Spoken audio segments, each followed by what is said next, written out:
Emma is a very outgoing, brave little girl. She's funny and smart. Hey. She's the first to cheer somebody on when they need a little extra help or a boost.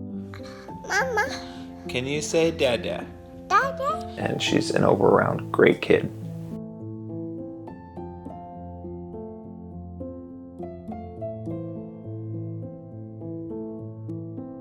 Emma was born in February of 2017. She was 8 months old. She had a cold, upper respiratory infection going on, and we went and saw her pediatrician. At that appointment, when it was over, he watched me pack her up, put her back into her car seat, bundle her up, and very often a doctor's off to the next appointment, but he was really the last to leave the room that day.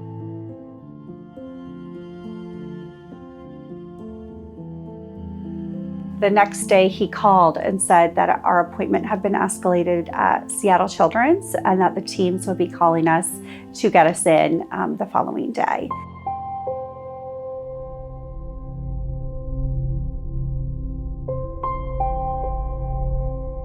I was at work when Aaron got the call that we have gotten the results. And that was one of the hardest calls to have to make.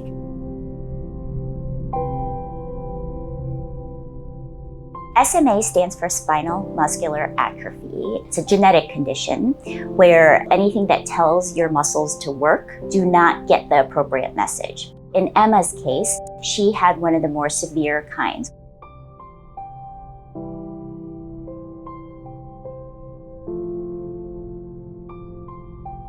If she had been born a year earlier, her prognosis would have been markedly different.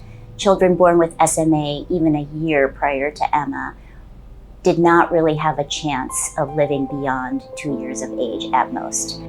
Emma was one of the first kids at Seattle Children's that they were able to give a treatment option to instead of guiding us into palliative care. You look at that moment and those doctors sitting there telling us that, for us it was still horrible, awful news. But for them, it was the first time they had hope to give something to the family.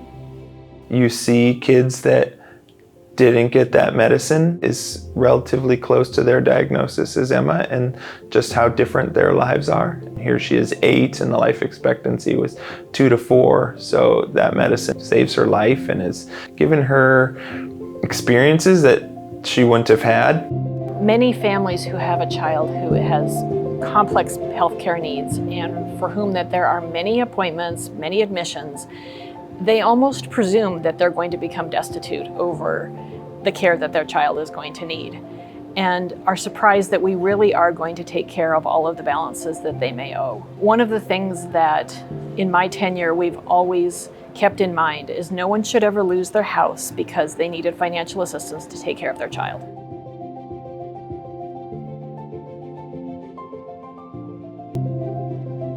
All research, no matter how big it splashes across headlines, all of it starts small somewhere. And that's where philanthropic funding of research really comes into play. It allows us to practice medicine in the way that it should be practiced without regard for what this is going to cost for the family and not needing to make a decision around that. There are so many families out there whose life has become very challenging and different because they now have a child who has needs. And the path that those families are going to walk in life is going to be very different than they ever anticipated.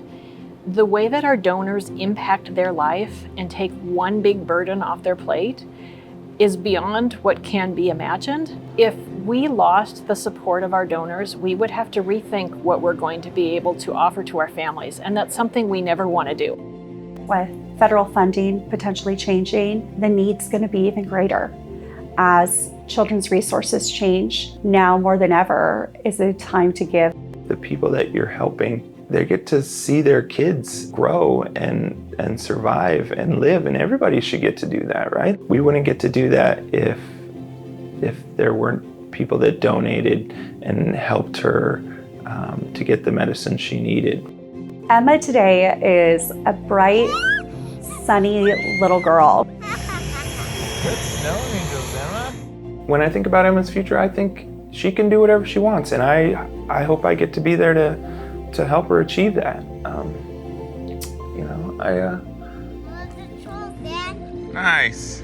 I want her to have the life she deserves. I'm no longer scared she's not going to be with us. She's a really happy kid, and I feel so lucky that she is who she is.